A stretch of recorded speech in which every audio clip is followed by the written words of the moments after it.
Ľudia sú chodiaca energia, okolo nich je energetické pole a okolo tohto pola je energia rôzneho typu. Túto energiu priťahujeme alebo odpudzujeme.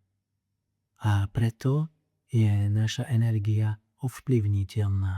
A my sami si regulujeme túto energiu, ktorá je v nás. A ako si vieme túto energiu očistiť, si môžeme ukázať teraz. Zatvorím oči, navnímam sa na svoj dých, uvedomujem si svoje fyzické telo, svoje energetické telo okolo seba a uvoľňujem zo seba všetku energiu, ktorá mi neslúži, všetku energiu, ktorú nepotrebujem. Môžem pritom robiť gestá a myslím na presne to, čo už chcem, aby ma opustilo, čo potrebujem uvoľniť. Jednoducho sa toho zbavujem, uvoľňujem.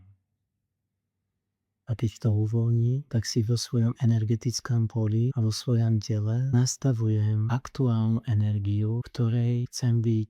Energiu radosti, šťastia, lásky, hojnosti a presne takto je nastavená moja energia a tak aj priťahujem. Očistený a energeticky nakalibrovaný si teraz dám na seba ochranný plášť, ktorý chráni moju energiu